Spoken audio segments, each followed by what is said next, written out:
Good evening, everyone. We're here for a quick workshop. Uh, I'll read the public notice. The Board of Commissioners of the City of Mount Juliet will have a work session concerning the status of the fiscal year 2024-25 budget on Wednesday, October 2nd, 2024 at 5:30 at City Hall. The public is invited to attend. So with that, I'll officially call the meeting to order. We have a quorum as established by our city code. So the next item on here is citizen comments. If there's anyone who would like to make a comment, you'll be recognized. It's your opportunity to address the Board of Commissioners. If you'd come forward to the podium, I'll give you 3 minutes to speak.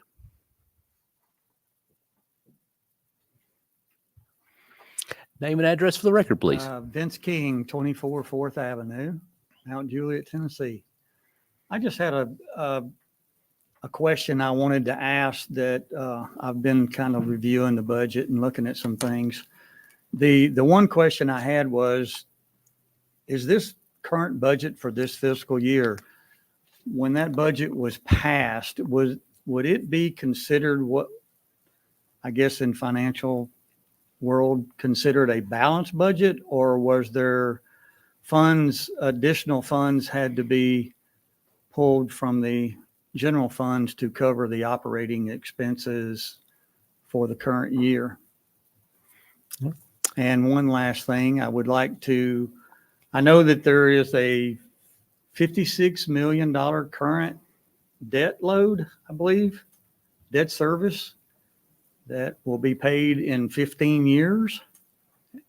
I'd like to ask, is there any other debt out there that the city owes that would show up anywhere else, or is that strictly it? Thank you. Ms. Hire, do you want to address those?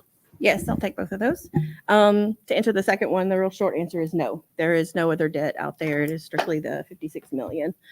The first one, yes, it is a balanced budget. Technically, a balanced budget is where you take your beginning reserves, add your revenues, subtract your expenditures, and as long as you have a positive ending balance, it is a balanced budget. Now, it is off a little bit because the revenues are a little bit more than the expenditures, but that's because of the capital items in there and some other operating expenditures, but it's a budget estimate, but it is balanced. All right.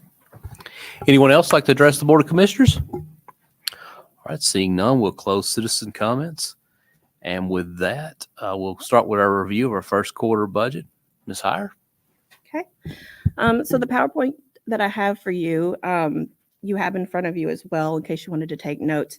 I wanted this to be it's very early on in the year, so I wanted this to be a general, just high level overview. We're going to look at sort of a recap of FY24, an early look at FY25, do some projections out of 25, and then, and then look at FY26. Really get the magic ball out for that one. So if you look at the first page, this is just looking at FY24's major revenues. It's not all of them by any means, but it's just the major ones that we have. Sales tax, we were over budget by $1.6 million. We were over last year's actuals by about $950,000. You can see property tax is a little under estimates. That's only because estimates are made at the beginning of the year and then the actual comes in with the roll. But we were up just slightly over last year. There is a reappraisal year in 2026, so those numbers might change.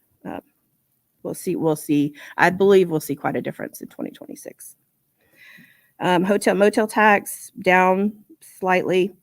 Wholesale beer tax was down slightly. Liquor tax was up. Franchise tax is down.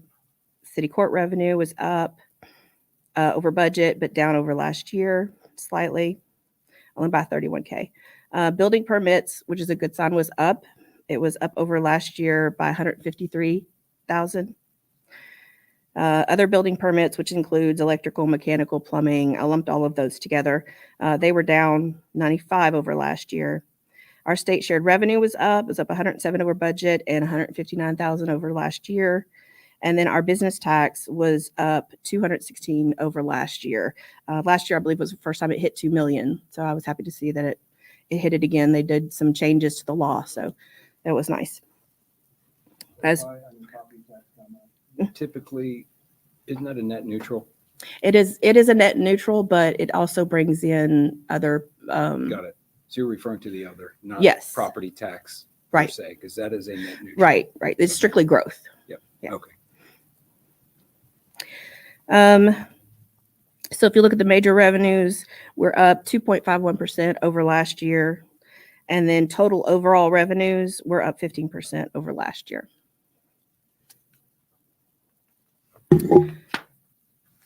Next page is looking at expenditures, and I broke those down by departments, just so you could get an idea of comparing the budget to the actual expenditures that were spent.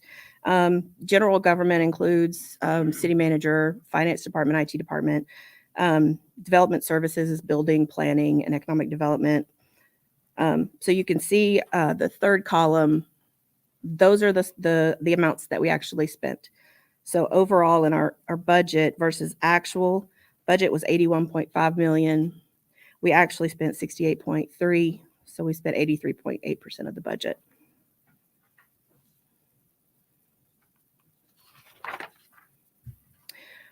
The next one looks at the same numbers just by category. So there's personnel, operating, transfers, and capital expenditures. So when you look at the personnel expenditures, we budgeted 28.7 million. We actually spent 27.1. So we had unspent personnel expenditures of 1.5 million, or about 5%. Operational, we budgeted 9.4, spent 8.1. So we had 1.2 that was unspent, about 14%. The transfers to other funds, those transfers include transfers to the capital projects fund for our road projects, transfers to the debt service fund for repayment on our debt, and transfers to the State Street Aid Fund for our paving and road maintenance. That was budgeted 18, we spent 11.5, so we didn't spend 6.5, or about 36% of what was budgeted. Is that Capital projects. no? I understood the transfer to other funds. So that was specifically capital projects where we didn't transfer. It was more than likely 7. capital projects. Okay. It might have been a little bit of the State Street Aid or the debt service, but the majority of that is capital projects. Okay. And then the capital expenditures, we budgeted 25.3. We actually spent 21.5, so we returned about 15%. On those capital projects transfers, they weren't spent, but those are still projects that are in the pipeline. Yes, So it's just probably Yes. more of a question of when. exactly. Okay, thank you. Okay. This year or last year was by far the most we've ever spent in capital purchases. We bought 4 pieces of land with buildings, including the 115 and 620 Clemens Road, and then the 1025 Charlie Daniels Parkway, and then the fire property on 4370 Old Lebanon Dirt Road. But we also had police vehicles of 1.5 million. That was higher because cars became available. And so we ended up actually doing a budget amendment to pull those that we would have bought this year into last year. So we just sort of bought cars earlier than we normally would. So that's why that number is a little bit higher than normal. As far as the hotel motel tax reserve goes that pays for the parks capital projects, that reserve is now back to zero at the start of this year because we bought the Charlie Daniels Parkway, an outdoor workstation, toddler park, and the Cedar Creek Boardwalk. All of those purchases spent all of the hotel funds that we'd received, plus the little reserve we had left from the year before. So that's back to zero. So let me just clarify, that's the hotel motel taxes that we're collecting. And we had that balance, but we're at zero now. So Yes. it's going to build. It will build back up as we. Do as we get those from the the state monthly or They come from the hotels, actually. They send those in. directly? Mhm. Interesting. The state does send some of it, but the hotels mostly send it Right. to us. Between the two. I mean, what delineates whether it comes from directly from the hotels or through the state? The state sends us like Airbnb, VRBO. They have to send their money to the state. So you're talking about and- the illegal money is what you're talking about, right? Yeah, and Okay. I cannot get detail on that. So yeah, I can't get any details on that either. So that's we went round and round about that.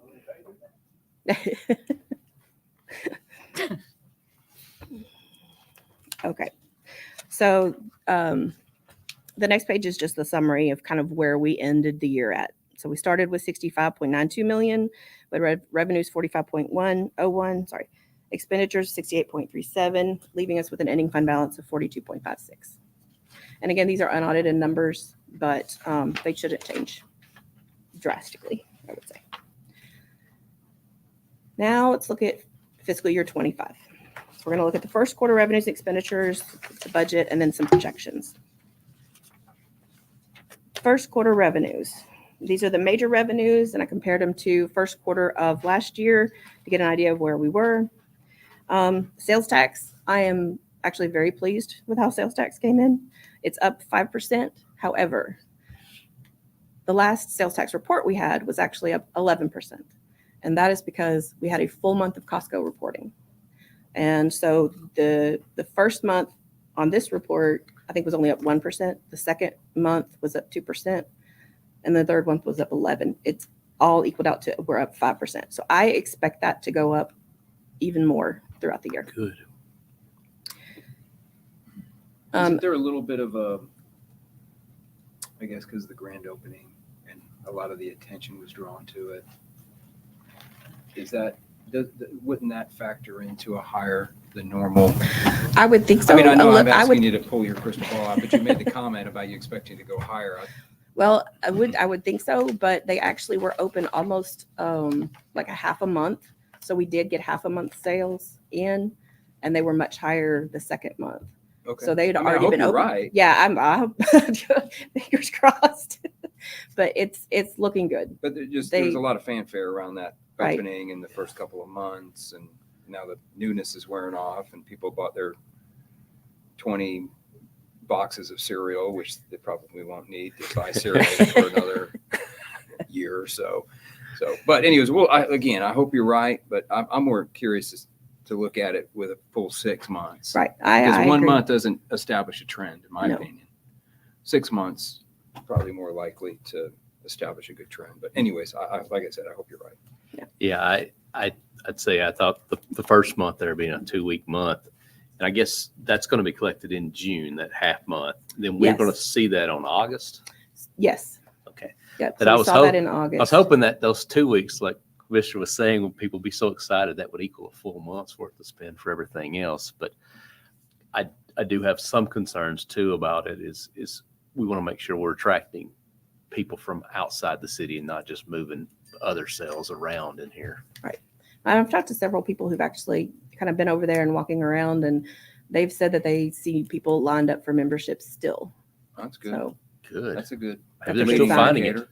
Mayor, can I add to that too? Speaking with them, you're right. Most retailers, I think y'all's points are excellent, where there's already an established business district, but they said anywhere that they typically go, even if it's in the middle of nowhere, which is really what it was when it first came, they said you will initially see that bump that you're speaking of, Commissioner. They said unlike normal retailers, because they are so big and it's a destination business, that they drive from such a bigger MS area, I guess you'd say. I believe that's why they refer to it as a Middle Tennessee area, that the more they become known for being there, the more sales they generate. And also as more retail comes into the area, which everybody knows about Golden Bear, Prosperity's program, that's why we call it Golden, is that it may be a little bit different creature. You're exactly right. 99% of the businesses, that's the way it works. They get open like Whataburger did in Hermitage when it first opened. And then once we got ours open, the news and the fanfare had worn off, so quite the rush.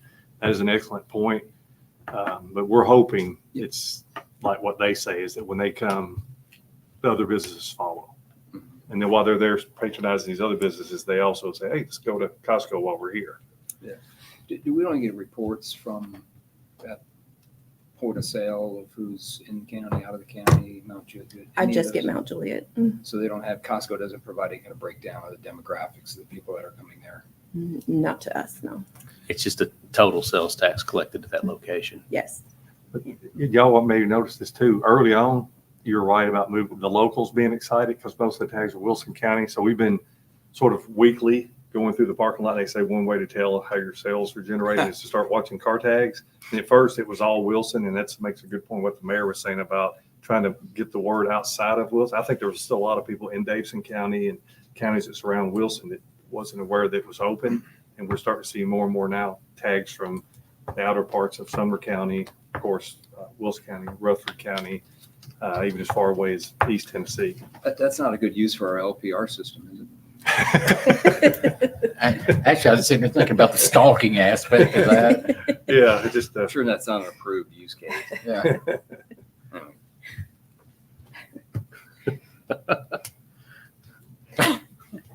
good point though. Going on the a couple other revenues, and I actually want to look into the hotel motel tax because it is down. But I was contacted by a couple of hotel owners, and apparently Expedia did an audit on their tax department did an audit, and they said that they didn't have to pay hotel motel tax because their hotels were under 100 rooms. So they said, we're having trouble getting them to collect. Well, when I went and looked at it, I was like, no, you owe the tax. So I had to write them letters to let them know that here's the reason why you owe. And so they could give it to Expedia so they would start collecting the tax. So I'm going to actually be reaching out to making sure all of the hotels are collecting that tax. I'm a little surprised to see that down. Just out of curiosity, what's the enforcement mechanism? I mean, for instance, if Expedia says, no, we're not going to pay that. Oh, And that's a good question. yeah, so, I mean, it would, what do we do? Padlock them? I mean, That's a good question. I'll look into it. yeah, that would, yeah, I'd like to know the answer. And we are down a hotel as well because of the fire, and it's sort of in transition. If somebody else is going to buy it, the one that's right there behind the old Ruby Tuesdays and Cracker Barrel. Quality and sweet. Yeah, yeah, and it was our first hotel in Mount Juliet, and so we hope to get that back open. I think that'll help a little bit as well because Has somebody bought it or are they putting it back together? or what? they're trying to put it back together, but I think there's some issues, and they're trying to work through or sell it. And we've been trying to progress that along. And the reason I say it's important is a lot of folks that are traveling now, especially with gas and other things costing so much more, is they're looking for a cheaper place to stay when they're traveling, unless it's business travel. So they'll choose to just go to the next exit to find a hotel that's in that price range. Because other hotels we have are very, very nice, a little higher end, and there's just some folks that can't afford it. So you do lose that segment if you lose that less expensive hotel to stay. And that one was a big one for us. And I think we had to backfill that in some way to fix that. I know property tax isn't on here, but one thing I know that apartments are considered commercial. Yeah. When it comes to property taxes. What about some of these single-family home rental communities? If it's for example, if American Homes for Rent comes and buys a house, it's residential. What about a neighborhood? It's still by individual home. That's what they're paying the tax on. Even though it's owned by one company that's. Can, Yes. Can we rezone that to commercial? Ooh.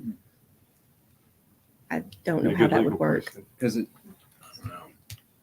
I mean, that's an opportunity. Sam's going to have writers. Well, you're right. And I mean, I mean, I would say American Homes for Rent, they're one of our top 10 taxpayers because the number of homes that they own, it's probably 3 pages.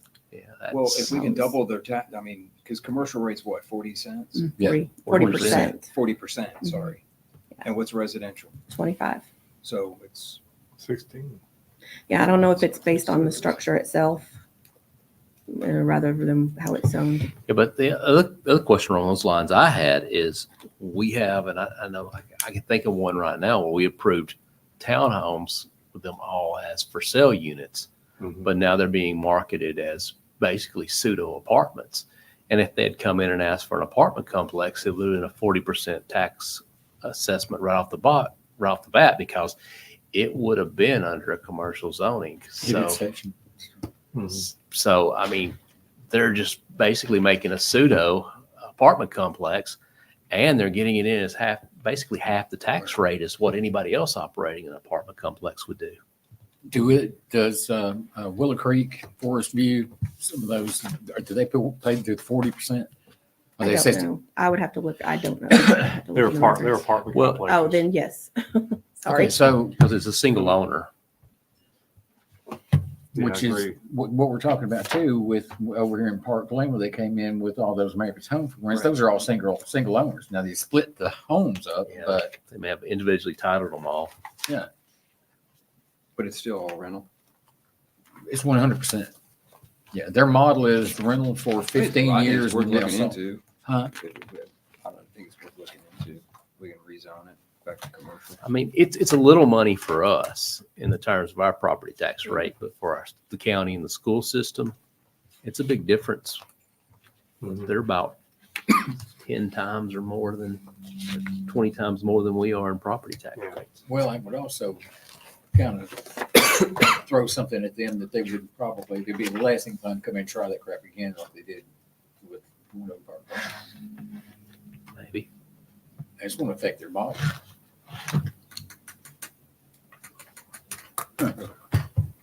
Good question. Find out. That's a good point. So you can see beer tax, liquor tax is down some, franchise tax is down some, but the rest are up. Overall, major revenues are up 2.9%, 230,000 over last year. And then total revenues are up 0.7%, but I don't put a lot of worry into that because a lot of the revenues are coming in at different times. So I'm happy with the major revenues at this point. The next page, we'll look at budget versus actual revenues for fiscal years 21 through 24, so we can kind of project revenues for 25. So on the bottom side, you have the revenues for 21 through 24, the total budget, the actual revenues, and then the surplus that we had, and then the percentage of the surplus that we had. So I look at those. And then I look at the actual revenues and I try to determine what's non-recurring, what's coming down the pike. So budgeted conservatively at 44, although I was a little aggressive on the sales tax because I knew what was coming in. So when I'm projecting that out, I'm going to be a little more conservative than these numbers over here. So I estimate about 5% over, which is about 2.2 million. So I'm projecting we'll end around 46.4 million for the end of FY25. Again, that's my crystal ball. So, And then the next page, look at. Dana, if you don't mind, No, yeah, sorry. I'm looking at the difference between 21 and 24. Uh-huh. COVID. And 21 was the COVID. Are you 20. talking budget between budget or actual? I'm looking at Plus the, 68%. yeah, what I'm looking at is total budget and then the percentage of surplus. Yes, that was COVID. That So was the year. 68% So was the COVID year. yes, FY21 was the year that it started July of 2020. So that was the year that we really cut back on revenue estimates because we simply just didn't know what was going to happen. Okay, and then we've had 39% of surplus in 22. Again, And then that dropped from 39% to 14% and 16%, so respectively. So, I mean, is the 16 and the 14 probably closer normal? to average. Yeah. At what point do we see the sales tax increase hit? That hit That was July 1? Yeah. It hit actually, I believe that was June of 2020. It's May or June of 2020 when that sales tax increase went into effect. And that it went into effect the exact same time that everything opened back up. So we saw that in July. And our normal sales tax was around 800,000 at that time. And that first month, I remember because Kenny, we were calling Lebanon to see if their Told numbers were every the city in same. Middle Tennessee. It was 1.4 million. Yeah, we thought it was. We thought something was wrong. So Other that's why cities. that surplus is so big that year. What was the big looking at the actual revenues, 21 to 20, 21, 22, 22, 23 is running at roughly about 8% a year. And then close to a 15% increase of 23 to 24. What was the big? I think there was some non-recurring revenues that hit in there. Okay. And also the FY23, that was the year we got the $10 million ARPA funds. That's not reflected in here, Okay. not ARPA was in under revenues the- or expenditures. Or the expenditure. Or the expenditures to Okay. keep everything in line. I didn't want an anomaly to skew the numbers. Okay. So it's not reflected in revenues or expenditures. Okay.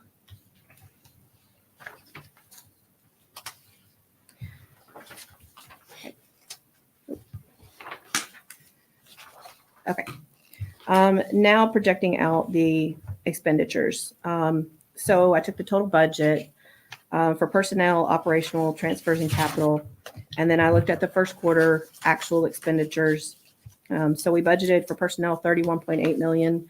We've spent 7.1 million so far, which is 23% of budget.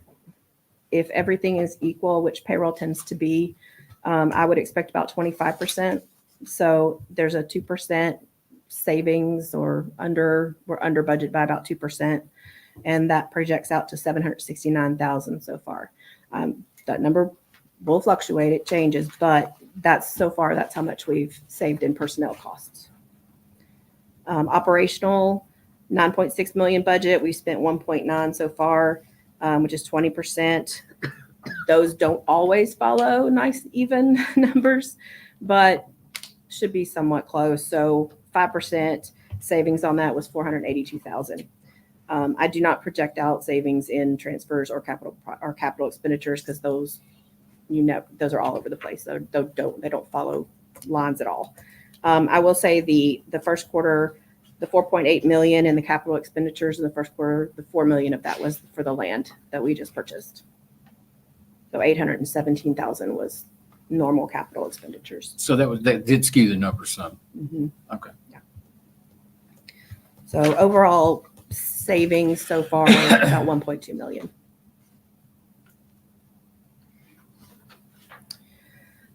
So now I'm looking back in order to project overall FY25. So the next page you'll see 23 and 24, and you'll see the same categories, budget versus actual, and what was unspent, and then the percentages that we did not spend. I also looked at 21 and 22.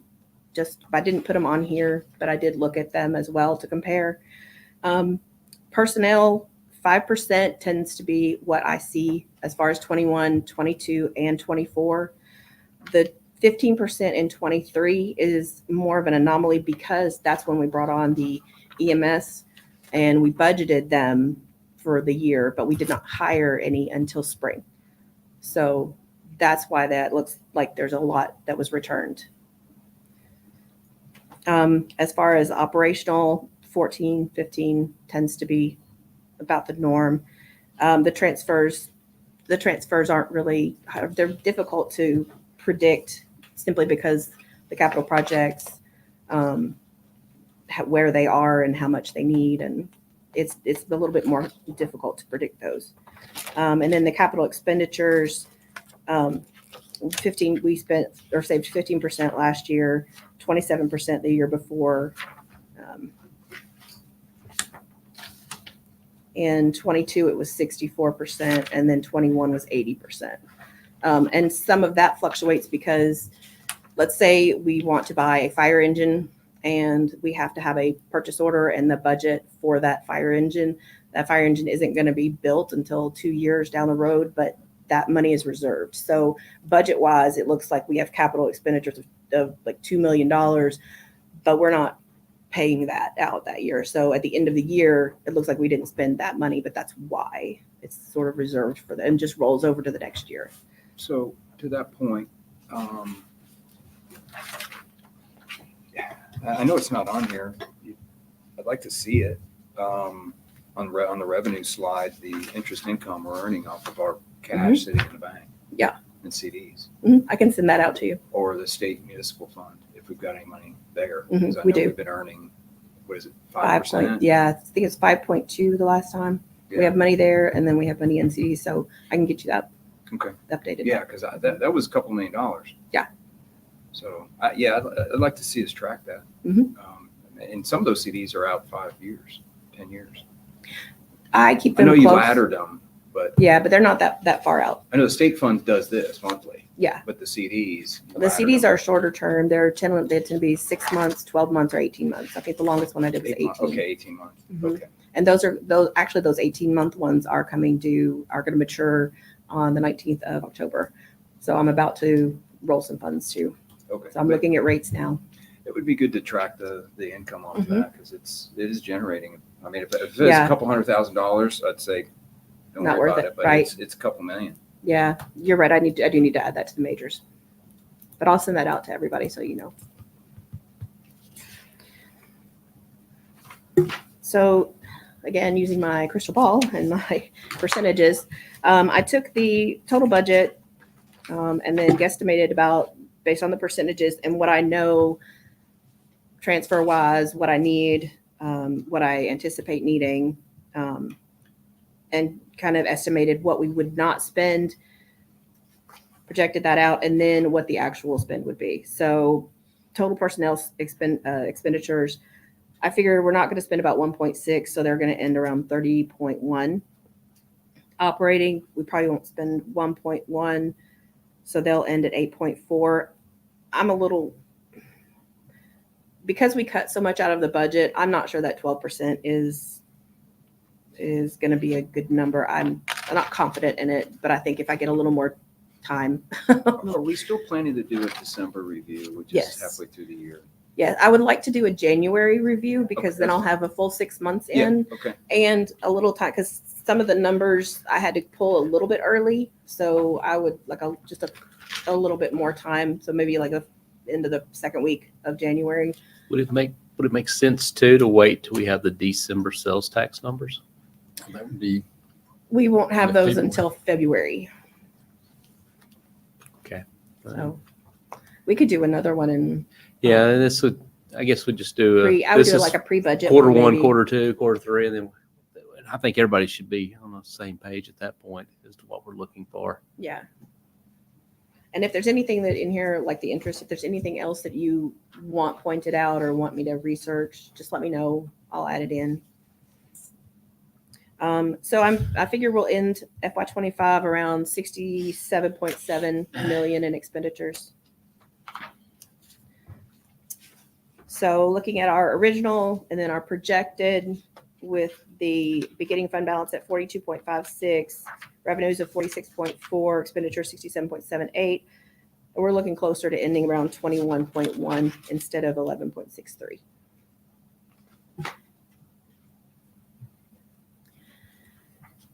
Now we're going to once again look back so we can look ahead to FY26. We're going to look at revenues versus recurring expenditures, personnel costs, capital projects, and then the FY26 projections.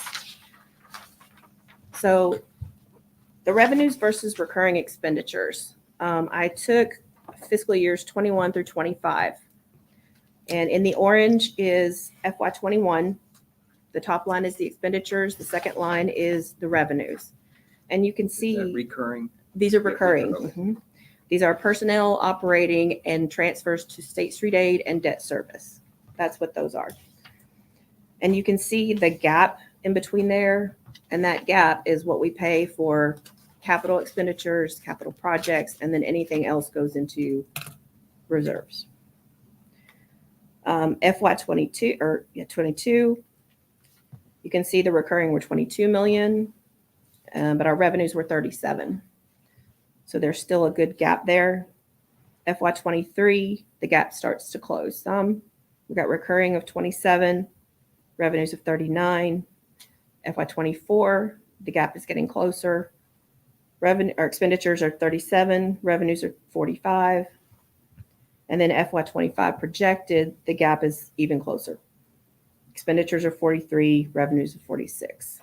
On the revenue for 25, what was your Costco assumption on that? I didn't do a specific Costco. I do overall. Just overall Overall. percentages? Okay. Now, what makes up that recurring expenditure, the majority of it, of course, is payroll. So the next page, we look at personnel costs and sort of what's happened over the years to get us to where we are now.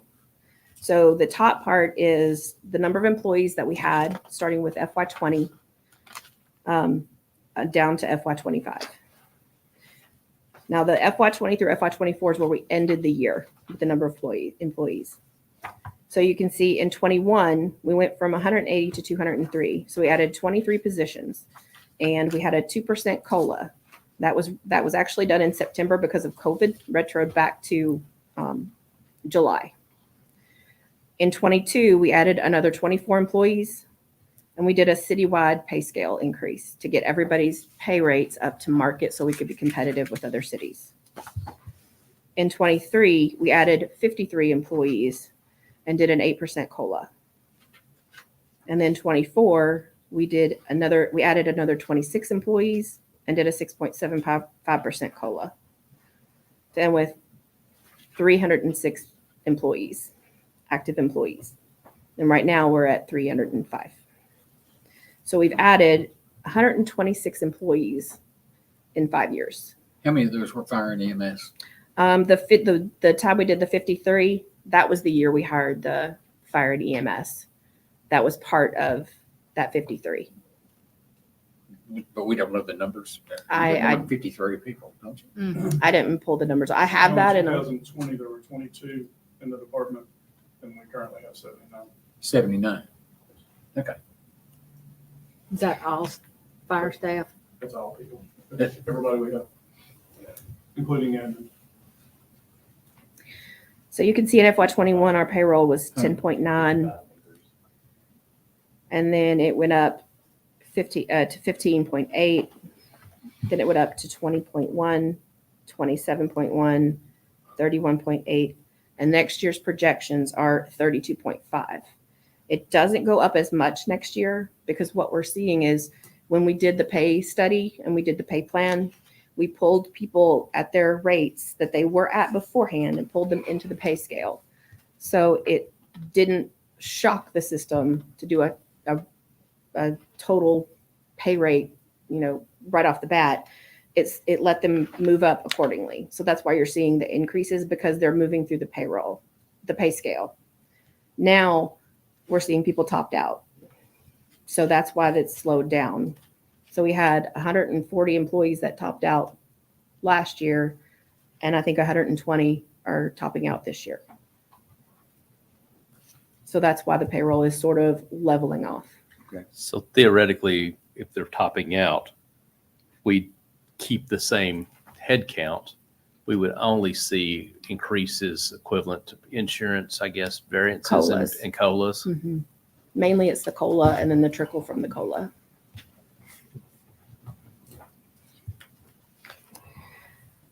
This I added just to give you an idea of what current capital projects we have. I get with Matt, he gives me the budgeted capital projects, and I put this together to say, okay, tell me what phase they're in. What do you actually expect to spend in the coming year? So I know how much money I need, how much cash I need. And then what's the time to complete these projects? The ones in orange are grant projects, but we front the money on those. And then the state reimburses us for those. And then the one in green is the developer donation. 100%? Or Some of them are hundreds. I think some are 80. I know the ITS is 100%. I believe the town center trail is 100. Might be good to add a column in here to show on those. What the percentage? percentages, because when you look at it, it goes, wow, that's a lot, but it's really not. Right. Because we're only paying maybe 20% Exactly. of that number.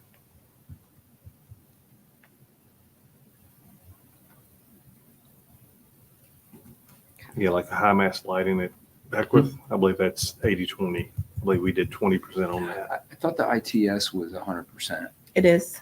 Yeah, okay. I NCS, the traffic light at South Green Hill.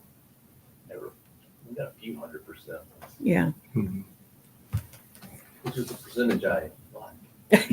The other thing too might be worth noting is if any of these capital projects are funded by PUDs contributions.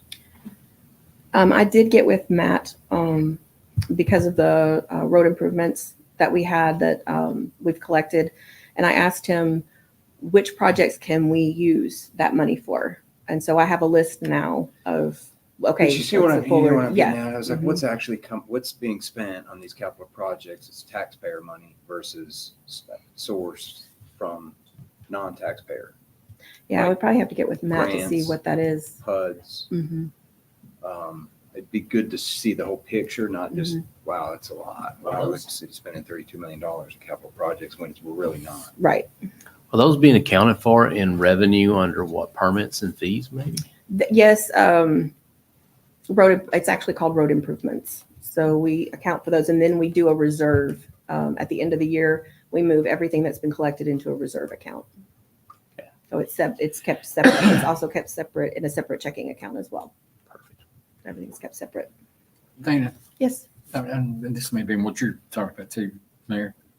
Under the capital projects, I just got started looking at this, but I see 1, 2, 3, 4, 5, 6. Did immediately jump out of me that there have been off-site improvement money that has come from developers. Now, I'm not seeing where that's accounted for anywhere unless it's just put into the actual. It's not going to be on here.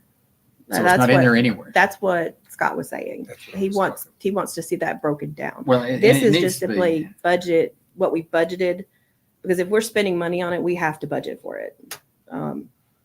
And then what we actually estimated to spend. So you're not seeing that side of it.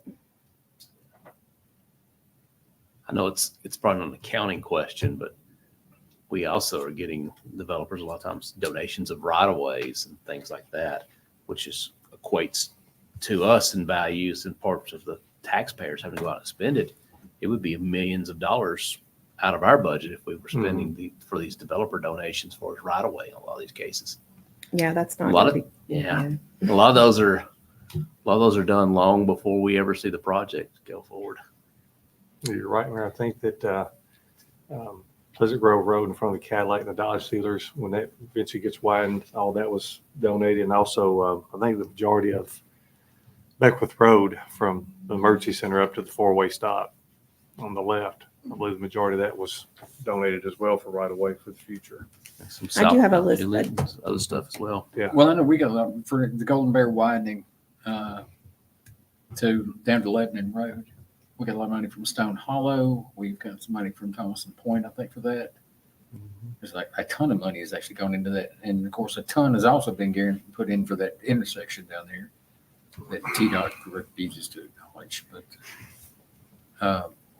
I mean, that money, that's the reason I was asking you for a list of the money and where it had come from and where it was at. That kind of, speaking of which, never mind. I do have a list of the donated roads too. I'm sorry. I do have a list of the donated roads. We do a value for those every year. And then add them to the Donated depreciation. roads or Right. Yeah. So when they release, Yeah, but that's the Yeah. way. okay. Yeah, we can break that down though.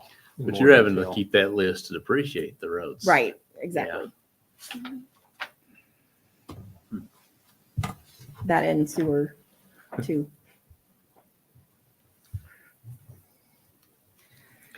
Yes, sewer as well. Mhm. Contributed lines. Mm-hmm.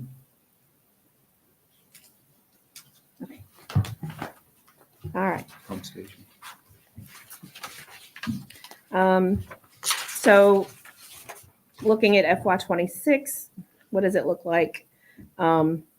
With the projected ending balance at FY '25, it's 21.1. I assumed a 5% increase in revenue over FY '25, just being conservative. I based the personnel on actual personnel costs as the people I had my deputy, she's fantastic, update our spreadsheet for what people would actually be making next year, at the start of next year. That's where the 32 million came from. With a 2% COLA, 2% merit, no additional personnel added though. I assumed a 10% increase in operational, especially with the new PD coming online. And then the transfers, 4.5 million to the debt service fund and the State Street Aid Fund, and 7.5 million to capital projects. And then for capital expenditures, I just assume no additional land or buildings we would be buying. So all that said, revenues of 48.7, total expenditures of 60.9, ending with an 8.9% fund balance. And then our recurring expenditures would be 46.4. Mayor, can I speak to something else? I think the commission has done quite well in recent years. Property purchases, for example, the Thompson Point property, I believe the city will have a net gain in revenue from that property once it's all said and done, which I think was a good move on the city's part. And I know Class A office has been sort of not what it used to be recently, but the property that we bought here recently in downtown Mount Juliet, I had a very good conversation with a Class A office developer today, and they will be looking at the property here in downtown Mount Juliet that's in For this piece we're sitting on. that we're setting up. Yep. Very substantial investment in our community, and this is one of the sites we're pitching, and there's a lot of interest. So Nice. and it enables you also to control the property. So I want to give kudos to the commission for your vision on that. There's a way to sort of combine the acreage that we already have with some additional acreage that we could redevelop, I guess you'd say, in a good way. And I know that a lot of residents, particularly in downtown Mount Juliet, would prefer, and this particular user would be professional office medical, which is a true benefit to our citizens. I just had that discussion today, so I thought I'd pass it on to you to say kudos, well done for your vision there. Dana, another thought as I was looking at this, our revenues increasing, expenditures increasing, and just wondering how much the deviation would be between those, but compared to the current increases in inflation that we've seen over the last few years. And if they say inflation is tailing off, I hadn't personally felt that away, but is there any concern that that's going to impact our growth in sales tax growth coming in? If sales tax grows, obviously, higher prices go, the more it's collected. There's always a concern. But I don't think we've been affected as much so far. So I'm hopeful. A telltale sign of that too is the city's bond rate, and also surpassing several cities in Middle Tennessee with per capita income. That's helped a tremendous amount as well, because there's a lot more disposable income in our MSA area here in Middle Tennessee, in particular Mount Juliet. Second highest in the state now, I believe. Pretty impressive. That helps. And that's, again, kudos to the citizens and the elected body and the vision for the way that the city's been laid out to progress going forward and looking into the future. Can't tell what it used to be. To give you a comparison, it's a little over 108 here, and the adjoining city is about 70. Wow.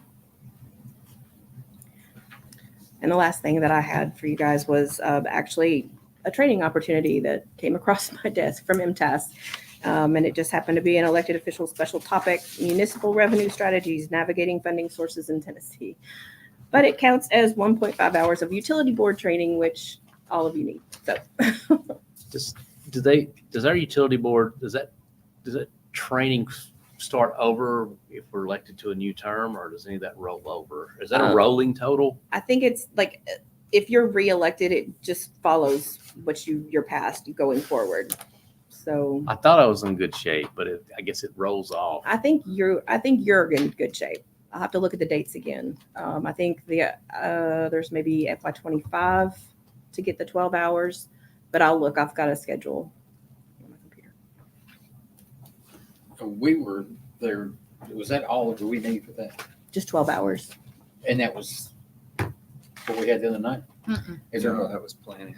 That was planning training. Yeah, Oh, crap. this has got to be Sorry. training that's approved by the Just send me It has to state. be, yeah. Go ahead. You And have when how you- many years? 2 years, 3 years? 3 years.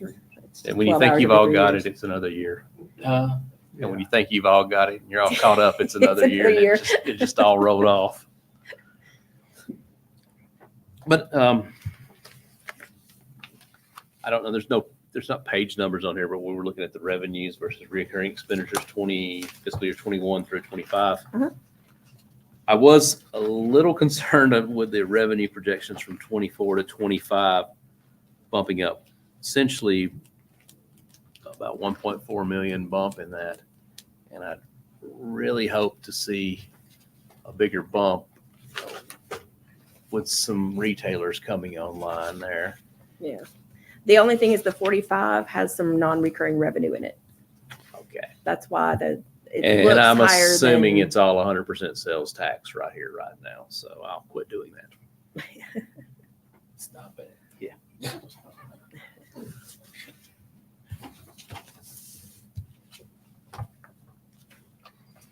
And all the projections for spending next year is all based on adding no more headcount and just staying status Yes. quo. And Status did, quo. and did you have a COLA in there? Or Yes, was I had a it 2% COLA. 2%? So 2%, same head count. And we feel like we're going to come out next year when passing a budget and maybe show breaking even on paper, even though you're projecting we're going to still have a surplus. Hope so. Give Yeah. me a few more months. Yeah, I get it. And a lot of things can happen. I mean, But now, let we me got a ask- lot of blessings compared Yeah. to some cities. I'd hate to be serving on some of these cities out in East Tennessee and going over their budgets tonight. Oh, yeah. Mayor, we got, there's some questions also, revenue, predicted revenue on EMS. What's that gonna look like? What is it now? It's about 1.2. 1.2. And what is the total budget for fire and EMS? More than 1.2. Figured that part. It covers operating and capital right now. What I'm looking at is operational. So if you're taking, It covers the operations. so right now that 1.2 is coming in for EMS alone for the ambulance service is covering It's the, covering operational. it's covering the It's not operation. covering personnel, but it's covering operational. So even the personnel for just EMS, it's not covering that?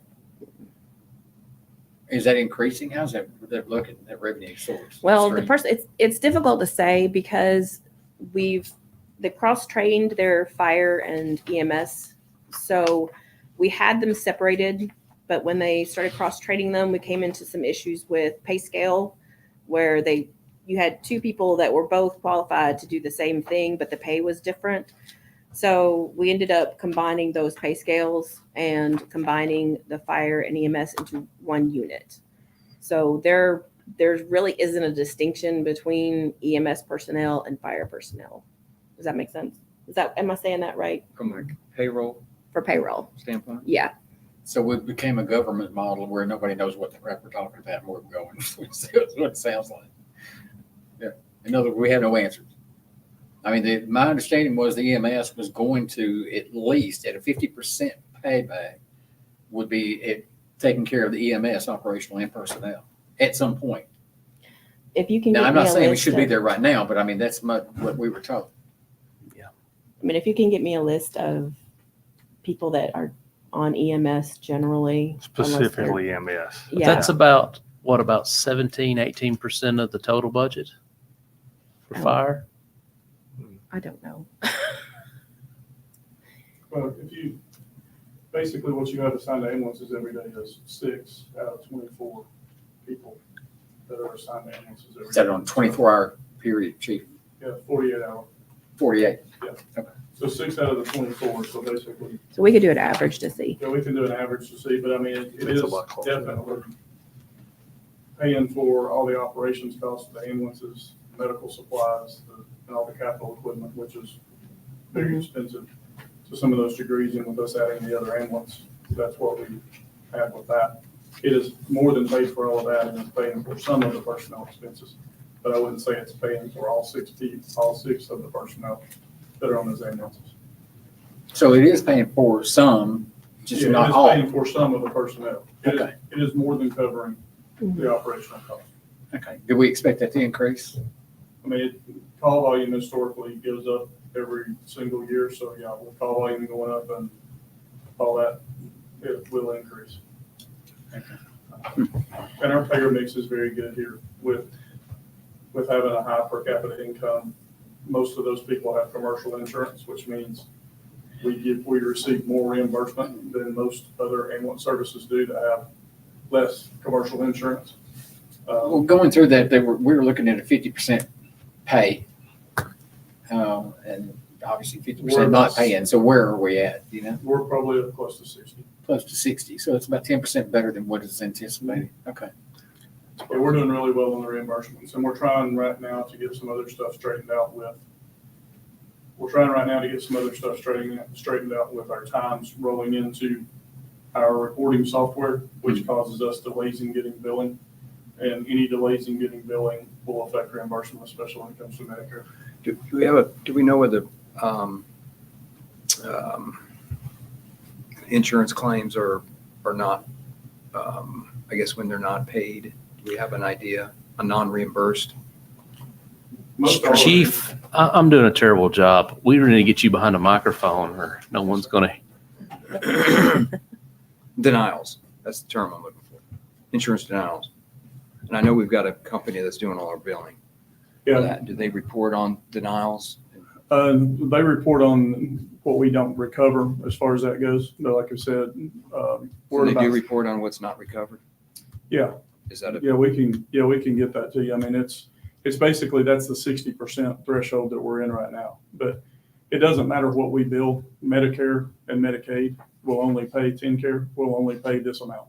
It doesn't matter Right. what we bill. Now, commercial insurance typically pays the entire bill. And there's very few denials that we receive from Okay, commercial insurance. There's almost none. But then we have people that don't have insurance. They're either self-pay, they're wealthy enough that they don't have insurance, or they basically pay as they go. Or we have people that are not covered by anything, okay, which is so it very, doesn't sound like we have a very minimal. denial issue. We just have a reduction from the insurance from Medicare and Medicaid. yes. Okay. But it's, and that basically, if we bill $800 or $1,000 for They a adjust it to transport, Medicare. then Medicare pays $350 or something like that, then that's what we're gonna get. And we cannot bill them any additional. Are we doing any transfers for some of the assisted living facilities? We do not do any, we currently don't do any non-emergency transfers. The volume that we have with the 3 ambulances, and the emergency side, we don't do any non-emergency transfers. We do emergency calls to the assisted livings and otherwise to take to hospitals and nursing homes. We do emergency transfers as well for the standalone ER, transferring to Summit and to Skyline. Okay, but everything is all. Everything is an emergent, yeah, everything is an emergent call for service, which bills at a higher rate. Emergency. Yes. Dana, did you have anything else to add? I do not. Mr. Martin, anything you want to update us on for us? Cost savings efforts or anything you want to bring to the board's attention? Yes, sir, it'd be fine. As everybody knows, there were some things we were doing internally. Of course, during the budget process, there's a lot of positions we eliminated by just not refilling them. There were open positions. Since that time, we did, I think that most everybody's aware of it. I think I may have even sent an email to everybody, but explaining what we were doing is reappropriating some of the positions by reducing staff in other departments, like City Beautiful, maybe some right-of-way positions in Public Works, and moving some personnel around. We're able to have some savings by moving some folks from one department, and we had 6 openings in stormwater sewer, which has got its own enterprise fund. I guess it's got its own fund, so it doesn't come out of the general fund. So we've been able to save, I want to say it was additional, I don't have the number in front of me, but from memory, it's $700,000 or so, maybe a little more, in just cutting personnel cost. And we did that without having to, I guess you'd say, negatively impact any employee by somebody losing a job. They just got repositioned into an open position, and then that enables not to fill certain positions. I hope that makes sense. And we're proud of that. We were hoping that would show the commission that we were willing to do some things internally ourselves without having to be budget driven or something that was done through the Board of Commissioners. I know there was some feedback and some comments are made about that. And I want you all to know that it wasn't my intent to try to hurt anybody. It was intent more so to be proactive and take advantage of opportunities we have with current openings by moving personnel around. And I think that's worked quite well. And I think you'll see that in the final numbers because that number is a recurring number. So if we eliminate and reduce that number from what it was, then we've got savings there. Another thing we're doing, we've been very proactive, as we always have been, but probably even beyond that now with our economic development efforts and helping in particular small businesses. Everybody knows it's been a long time resident of Mount Juliet. I remember back, Commissioner Maleta, I think you've been here a long time, since the 80s, when we had a handful of national chains, I guess you'd say. So our community's always been made up primarily of mom and pop businesses. And we deal with it all the time. As a matter of fact, at the fire banquet the other night, Mr. Daniel from Chick-fil-A was recognized by the fire department, and he is there. He is literally boots on the ground in that restaurant every day. But you would think it's a national chain, that it's just another chain restaurant. Really, in reality, that's his living. And he's employed lots and lots of Mount Juliet residents for years and years. And a lot of those are kids that are now running their own businesses. And we're very proud of that. So we're going to continue with those efforts and being a whole lot more proactive now that we've got Ms. Hamlin that's assisting me in that role. I think we needed some help. Our sister cities are doing the same. Some of those folks have 4, 5, 6 people now in economic development because we have to continue to be proactive because we are like every city. Mayor made an excellent statement. When you look at what's happened across our country with the most recent hurricane and, of course, the flood waters and things, I think there's some towns that are wiped out that may not ever come back. And we've lived that ourselves with floods here. We've lived that with tornadoes. We've been blessed. I think everybody that's in this room and everybody in this community, like every community, is proof in what you're seeing is that if getting through a natural disaster is catastrophic to a city because you are so dependent. If we have a traffic light go out or a bridge goes out or a road goes out, because for me personally as your city manager, if I have a crash and they say the road's down an hour, nobody can get there. If the power flickers at Longhorn like it did when I was in there eating last week, I'm sitting there and they were doing really, really well. I'm sitting there as your city manager going, if they're not open, the cash register's not running. Sales aren't being made from people that come patronize our community. So I wanted y'all to know we're doing everything staff-wise. I think Commissioner Justice said it best one time that I'm probably the cheapest human being that he's ever met. Titus. Yeah, Titus. It may have been Titus, but that's what we're having to do. And we're trying to still be as responsive as we were to every nuance of anything that a citizen needs, but we're looking for every penny that we can pinch and every savings that we can get. And Mayor, I appreciate you asking that because I didn't want that to come across as we were trying to be hurtful or not sensitive to the needs of our community or our employees. No public safety positions in any shape, form, or fashion, or what I refer to as very sensitive positions, have been impacted. Most of this, like I said, is either an animal control staffer or City Beautiful position like that. And we've just basically tightened up our belts, pulled up our bootstraps, and we're getting after it. And we'll let you know we're doing our part to try to save her where we can and work as hard as we can to make sure we're bringing business in our community, because that's where it is at the end of the day. As everybody knows, without sales tax revenue, property tax is the word, and we don't wish to ask anybody to increase any property taxes. We wish to work harder and bring more business in here, and some of the efforts that we've had have been a little bit outside the box in the way that we think. But if somebody doesn't know a business is here, and I'd be willing to say that there's people in this community that didn't realize Costco is on Golden Bear, or that BJ's is on Providence Parkway. And we have to do a better job as staff, at least from an economic development standpoint, to make sure that not only our citizens know that those businesses are there, but citizens in Middle Tennessee are within driving distance, because that's how it works. So we've been thinking outside the box a little bit and doing some creative stuff. Oh yeah, for example, Commissioner Justice had slid me a note, and we've got several businesses been here for 50 years or better. American Jewelry, Rice's, Moss's Florist, Larry's Barbershop, and then you've got Shallow Music. And Shallow Music. And just an example, and they've been selling musical instruments here for years, and without them, there are no musical instruments to be sold. So those are going to be the grand marshals for the progressive. One thing I love about this city and its people is that we never forgot that. No matter how big our city gets, we've never forgot how we make our living. And it's apparent from, find me another city that's done what our city's done with the resources it's got. And I don't think too many people could honestly, if you went out and dug, could find another city. And that's not a credit to me. That's a credit to the totality of everybody working together to make these things happen. And it happens in little small ways and little nuances that you just don't necessarily see. And it happens at every commission meeting we have. I don't know that I've ever went through a commission meeting where somebody didn't say what? 2 words: shop local. And it's not a catchphrase. It's not a marketing thing that some cities do for a period of time. This is how our community survives. It's how it survives. And there's a lot of cities right now across the country that's lost everything. And there are no sales tax registers. There's no internet. There's no power. There's no nothing. And we don't take it for granted here. And I know you guys know that. Sorry for my kumbaya speech, Mayor, but I think it's important that we not lose sight of that. We have to bask in our blessings. I appreciate the efforts and just encourage you to continue to explore ways to save money when possible. And Absolutely. we have to, as elected officials, be accountable for every dollar that we bring in and make sure it's spent wisely. Yes, sir. Anything else for anyone? No, it's just thank y'all for taking time tonight to meet with us, and we'll do this again. And Miss Dana, we'll get you some more information, some details that were asked for tonight. I'll make a motion for adjournment.